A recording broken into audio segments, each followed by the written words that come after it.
আমাকে অমুক হত্যা করে, আমার নেতাকে ক্রস ফায়ার দেয়, আমার সব অফিস বন্ধ করে দিছে, এবং আমি যখন দেখব যে আমার স্টাডি সার্কেল থেকে ধরে নিয়ে অস্ত্র মামলা দেয়, আমি যখন দেখব যে হচ্ছে আমাকে নিয়ে, আমাকে না পেলে আমার বাপকে ছাদ থেকে ফেলে দিয়ে ক্রস ফায়ার দেয়, আমি তাকে সমর্থন করতে যাব?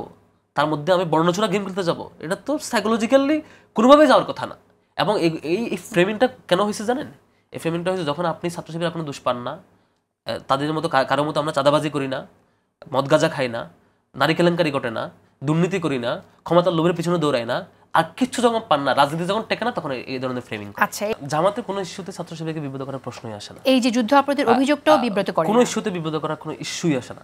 আমি ৭১-এর জামাত ভূমিকাতে আমি অবজারভার হিসেবে যেভাবে দেখি, আমি যদি বলি আর কি, ৭১ হয়েছে ভুট্টো তার ক্ষমতা হস্তান্তর না করার কারণে, মানে করতে না পারার কারণে, ভুট্টোর কারণে। কিন্তু যখন ইলেকশন হইল, ইভেন যখন গণ অভ্যুত্থান হইল ইলেকশনের আগে, সে গণ অভ্যুত্থানে দেখবেন শহীদ আসাদ যখন মারা যায়, শহীদ আসাদের জানাজা পড়েছিল কে জানেন? জামাত ইসলামী তো মুক্তিযুদ্ধ করে না, এটা তো সত্যি। ঠিক আছে, আমরা হিস্ট্রিতে গেলে অনেক আলাপ করতে পারবো না, আমরা সর্বোচ্চ 30 সেকেন্ড নেব এখানে। তারপরে যখন ক্ষমতা হস্তান্তর করছিল না, জামাত স্পষ্টত ক্ষমতা হস্তান্তর পক্ষে যখন বিবৃতি দিল, তখন ভুট্টোর দল বিবৃতি দিয়ে উল্টা বলল যে জামাত হচ্ছে মুজিবপন্থী দল, আমরা ওই অঞ্চলের প্রগতিশীল যারা আছে তাদের সাথে আমরা একসাথে বসে ডিল করতে চাই। এটা হচ্ছে তাদের বক্তব্য। জামাত যদি ক্রাইম করে থাকে, ওয়ার ক্রাইম, অর্থাৎ কাউকে হত্যা, ধর্ষণ, লুণ্ঠন, অগ্নিসংযোগ করে থাকে, সেটা একদম অভিযোগ দেন, সুস্পষ্ট অভিযোগ দেন। মুশকিল হলো শেখ মুজিব তো লম্বা সময় পাইছে, শেখ মুজিব যাদেরকে ক্ষমা করছে সেই লিস্টও এরা নাই, আবার যাদেরকে মামলা করছে সেই লিস্টও এরা নাই। তার কি এদের বিরুদ্ধে অভিযোগ ছিল না? অভিযোগ তো আছে, কিন্তু অভিযোগ প্রমাণিত যেভাবে হয়েছে সেই বিচার প্রক্রিয়া নিয়ে আমাদের প্রশ্ন আছে, এটা নিয়ে আমরা আলাপ করেছি। কিন্তু আমরা জামাতের যে পজিশনটা ছিল, জামাত তো স্বাধীন বাংলাদেশ চায় নাই, জামাত তো মুক্তিযুদ্ধ করে নাই, সেই জায়গা থেকে আপনাদের বিব্রত করে কিনা, আপনারা এরকম চান কিনা, ছাত্র হিসেবে আপনারা চান কিনা জামাত ইসলাম তাদের পজিশন ক্লিয়ার করুক, যে আমাদের পজিশন তখন ভুল থাকলে আমরা সেটার জন্য দুঃখিত বা ক্ষমা চাই? আমি হচ্ছে কোথাও মানে কোনো দুইটা এরিয়ার মধ্যে যুদ্ধ হলে আমি যেটা বুঝি সেটা হচ্ছে যুদ্ধের নীতিমালা অনুযায়ী বা ইন্টারন্যাশনাল যেটা ফলো করা হয়, যদি কেউ ওয়ার ক্রাইম করে তার বিচার হইতে হয় বা বিচার হয়। আর যদি সেখানে সাধারণত অন্যান্য যে স্টেক হোল্ডার থাকে তাদের হচ্ছে যে কোনো একটা স্ট্যান্ড নেওয়ার রাইট থাকে, পলিটিক্যাল স্ট্যান্ড, আবার হচ্ছে যুদ্ধ করা, কাউকে আক্রমণ করা, হত্যা করা, ধর্ষণ করা, দুইটা ডিফারেন্ট কেস। আমি যেটা বিশ্বাস করি, জামাত পলিটিক্যাল স্ট্যান্ড হিসেবে হয়তো মানে যে স্ট্যান্ড নিচ্ছে সেই স্ট্যান্ড রং স্ট্যান্ড ছিল, কিন্তু ক্রাইম করে নাই, এটা হচ্ছে। আর যদি ক্রাইম করতে কারো অভিযোগ থাকে তাহলে সেই অভিযোগ কোর্টে প্রুভ করবেন। এখন কোর্টে আপনি যুদ্ধের পরে লম্বা সময় আসে নাই, এখন আমি আবারও আমরা বিচারের জায়গাতেই ঘুরে ফিরে চলে আসছি। কিন্তু ধরেন বিচারের ব্যাপারটা নিয়ে আমরা কথা যদি না বলি, কিন্তু স্বাধীন বাংলাদেশ তো চায়নি, যে দলটি স্বাধীন বাংলাদেশের জন্ম হোক সেটাই চাইলো না, এখন সেই দল এই দেশটা শাসন করতে চায়। এই ব্যাপারটা আপনাকে কেমন, মানে আপনার ভেতরে কোনো বিব্রত বোধ আনে কিনা কখনো? আপনারা চান কিনা পরিষ্কার করুক তাদের অবস্থান? এটা জামাত তো মানে বারবার বলছে তারা ক্রাইম করে নাই। এখন তারা যদি ক্রাইম না করে, আপনি আসল মুশকিলটা কোথায় আপু? এটা হচ্ছে আমরা যে অপরাধী, পাকিস্তান আর্মি তো দুনিয়ার রেপ, হত্যাকাণ্ড, যা আর ক্রাইম সব করছে, আবার ভুট্টো দল এখানে মেন প্রায়, আমরা এই টিক্কা ভুট্টো চক্রকে দায় মুক্তি দেই। যারা আসল অপরাধী তাদেরকে না বলে, মনে করেন তখন যদি ৭০ ইলেকশনের ভোটের হিসাব দেখেন বা জামাতের স্ট্যাটিস্টিক্স দেখেন, জামাত হলো সবচাইতে দুর্বল এবং একটা গৌণ পার্টি, যাদের কোনো ক্যাপাসিটি ছিল না। এরপরও আপনি যখন আপনি দেখেন, এরপরও তখন যে মুসলিম লীগ ছিল, পিপি ছিল, এবং হচ্ছে পিটিআই ছিল, তখন হ্যাঁ জামাতের তখনকার যে পজিশন, তখন বাংলাদেশ হিস্টোরিক্যালি জামাতের তখনকার পজিশন ছিল, এটা তো মানে রং ছিল। সরি বলা উচিত কিনা সেটা তো গোলাম আযম সরি বলছে তখন, যদি সহ এসছে, আমরা যদি কিন্তু ছাড়া কিন্তু আমরা ক্রাইম ইস্যুতে যদি বলছে, যদি সে বলে যে ক্রাইম করে নাই, ক্রাইম ইস্যুতে যদি বলবে সে, আপনি যখন ক্রাইমের অভিযুক্ত বেশি যদি বলবে, আর পলিটিক্যাল স্ট্যান্ডের ব্যাপারে সরি, ক্রাইমের অভিযোগ কিন্তু আছে, বিস্তর অভিযোগ আছে, হয়তো ফাঁসি হতো না, কিন্তু সেই অভিযোগ আছে। আমরা তো এখন আর ক্রাইমের অভিযোগ থাকে, ক্রাইম অভিযোগ আসুক, ক্রাইমের বিচার হোক, সেটা হ্যাঁ, যদি কারো বিরুদ্ধে সেটা হতে পারলে খুবই ভালো হতো। এবং আমরা জানি না আগামী লাস্ট 10 সেকেন্ড সেটা হচ্ছে যখন এই যে কাদের মোল্লার ফাঁসি হলো, তখন দেখবেন যে হচ্ছে ভুট্টোর দল, যেটা মেইন ক্রাইম মানে মেইন ক্রিমিনাল, তারা কাদের মোল্লার ফাঁসি হওয়াটাকে মানে কি করছে, এটা বিরুদ্ধে প্রস্তাবকে বিরোধিতা করছে, এনজয় করছে। অর্থাৎ তারা বামপন্থী, যে বামপন্থীগুলো মেইন ক্রাইমটা করছে, তারা আবার কাদের মোল্লা ফাঁসির সময় বলতেছে ফাঁসি হওয়াটা রাইট, অর্থাৎ নিজেরাই ক্রাইম করবো, আবার নিজেরাই এনজয় করবো। আচ্ছা, জেনারেল স্টুডেন্ট আছে, ছাত্র শিবিরপন্থী আছে, নরমালি বাইরের স্টুডেন্ট আছে বা অন্য মিক্স, এরকম একটা গ্রুপ যে আছে এটা তো এখানে কি কোনো সিঙ্গেল লাইন আমাকে একটা চ্যাটিং এ দেখান যেখানে শিবিরের কেউ বলছে সিট দিব এই ওয়ার্ড আমাকে দেখাতে পারলে আমি রিপ্লাই দেব। আচ্ছা, আমি প্রোভাইড করব, আপনি স্বীকার করছেন একটা গ্রুপ আছে, কিন্তু সেটা জেনারেল স্টুডেন্ট, কিন্তু হ্যাঁ, কিন্তু সেখানে সিট তো দেবে প্রশাসন, এখানে স্টুডেন্টরা যেটা ঘটেছে সেটা হচ্ছে একজন ব্যাচ প্রতিনিধি সে প্রশাসনের সাথে আপডেট নিচ্ছিল কখন কি হবে না হবে, কখন ভাইবা হবে, এইসব আপডেট দিত, সেই সাপেক্ষে প্রশাসনের একটা ফিডব্যাক সেখানে দিয়েছে।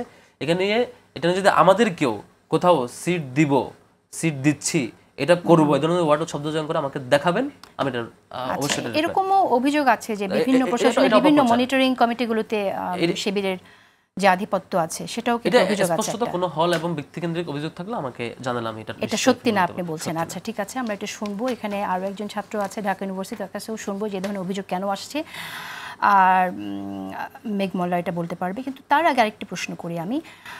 আপনি জানেন যে আব্দুল কাদের সম্প্রতি যে বক্সেসের সভাপতি সম্প্রতি যে অভিযোগটা করেছে, সেই অভিযোগটা হচ্ছে যে আপনার ছাত্রলীগের মধ্যে থেকে ছাত্র শিবির রাজনীতি করেছে, এবং সেক্ষেত্রে আপনারা বলছেন যেরকম স্লোগান ছিল যে একটা শিবির ধৈরা ধৈরা জবাই কর, সেক্ষেত্রে তাদের আর কোনো উপায় ছিল না। আমার প্রশ্ন হচ্ছে, তাহলে তো ঢাকা ইউনিভার্সিটিতে কোনো সাধারণ শিক্ষার্থীই থাকতে পারতো না? ঢাকা ইউনিভার্সিটির 100% স্টুডেন্টসে কি ছাত্র লীগ করতো? 1%ও কি সেখানে সাধারণ শিক্ষার্থী ছিল না?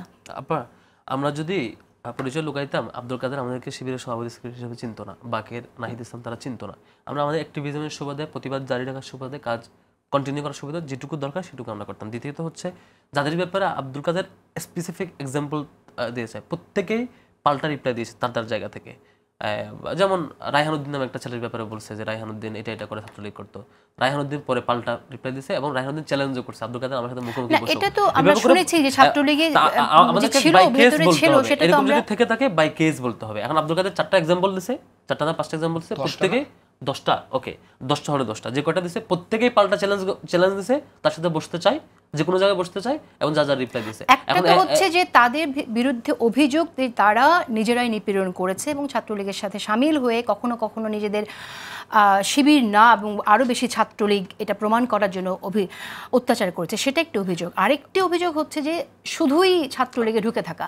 আমার কথা হচ্ছে যে ছাত্র শিবির তো সততা রাজনীতির কথা বলছে, ইসলামের যে নীতি সেই নীতি অনুসরণ করে রাজনীতি করছে, তাহলে তারা এই কূটকৌশলটা কেন ফলো করেছে? না, বাস্তবতা দেখেন, বাস্তবতা হইলো যখন দেখব যে আমাকে অমুক হত্যা করে, আমার নেতাকে ক্রসফায়ার দেয়, আমার সব অফিস বন্ধ করে দিছে, এবং আমি যখন দেখব যে আমার স্টাডি সার্কেল থেকে ধরে নিয়ে অস্ত্র মামলা দেয়, আমি যখন দেখব যে হচ্ছে আমাকে নিয়ে, আমাকে না পেলে আমার বাপকে ছাদ থেকে ফেলে দিয়ে ক্রসফায়ার দেয়, আমি তাকে সমর্থন করতে যাব? তার মধ্যে আমি বর্ণচোরা গেম খেলতে যাব? এটা তো সাইকোলজিক্যালি কোনোভাবেই যাওয়ার কথা না। এবং এই ফ্রেমিংটা কেন হয়েছে জানেন? এই ফ্রেমিংটা হয়েছে যখন আপনি ছাত্র শিবির কোনো দোষ পান না, তাদের মতো কারোর মতো আমরা চাঁদাবাজি করি না, মদ গাঁজা খাই না, নারী কেলেঙ্কারি ঘটে না, দুর্নীতি করি না, ক্ষমতার লোভের পিছনে দৌড়াই না, আর কিচ্ছু যখন পান না, রাজনীতি যখন টেকে না, তখন এই ধরনের ফ্রেমিং। আচ্ছা, এটা কি শুধুই ফ্রেমিং কিনা? মেঘ মোল্লার বসুর কাছে একটু শুনি, এবং মেঘ মোল্লার বসু আপনি সংক্ষেপে আমাকে একটু সময় দিবেন 10 সেকেন্ড, আপনারা কেন এই ধরনের কথা বলেন? হ্যাঁ 10 সেকেন্ড। সেটা হচ্ছে মেঘদা অনেকগুলো কনসার্ন পড়ছে আর কি। তো মেঘদাদের পলিটিক্সটা কোথায়, দুইটা প্রিন্সিপাল। একটা হচ্ছে টাচ করবি না পলিটিক্স, সেটা হলো যে কেউ যে একটা ভিডিও দেখছেন যে দুইজন মেয়ে, বামপন্থী মেয়ে পুলিশে এভাবে ঝাপড়ায় পড়তেছে, পুলিশ ভদ্র হয়ে বসে আছে, তারপরে খাবলায় ঝাপড়ায় পড়তেছে, এই টাচ করবি না, টাচ করবি না। ঠিক আমাদের আগের প্রোগ্রামে ভাই উনি যেটা বললো যে হচ্ছে জাস্ট প্রতিবাদ করতে গেছে, এটা প্রতিবাদ করতে যায় না, এটা হচ্ছে টাচ করবি না পলিটিক্স, গিয়ে ঝাপায় পড়া, যে আমার কাছে আসবি না মানে আমি তোর উপরে ঝাপায় পড়বো, গাঞ্জাম বাঁধবি, এটা হচ্ছে টাচ করবি না পলিটিক্স। এটা ওনারা কন্টিনিউ করছে 5 তারিখের পর থেকে। আরেকটা পলিটিক্স হচ্ছে ওই যে নরেন্দ্র মোদী দেখবেন ভারতে কোথাও কিছু বাদ দিতে চাইলে যে কোনো জায়গায় ওই যে পাকিস্তান দেখে এই মসজিদে একটা মন্দির বানাইতে হবে, এটা পাকিস্তানি, ওইটা বন্ধ করতে হবে, এটা পাকিস্তানি। এটা হচ্ছে মোদিবাদী সিনড্রোম। তো ওনারা এখন যেখানে যায় পাকিস্তানি খুঁজে পায়, এটা একটা মোদিবাদী সিনড্রোমের বহিঃপ্রকাশ। এখন কাউকে আউট করতে হবে, আর কোনো রাস্তা নাই, তাকে পাকিস্তানি ট্যাগ দিতে হবে। এই জন্য ছাত্র শিবির পাকিস্তানি, সাদিক কাইম পাকিস্তানি, তমুক পাকিস্তানি, যদিও উনি পরে সরি বলছে, কিন্তু এটা সাবকনসিয়াস মাইন্ডে আসা মানে এটা এমনি আসে না, এটা আমাদের ইন প্র্যাকটিস চিন্তা অভ্যাসে আসে, এটা হুট করে বহিঃপ্রকাশ হয়।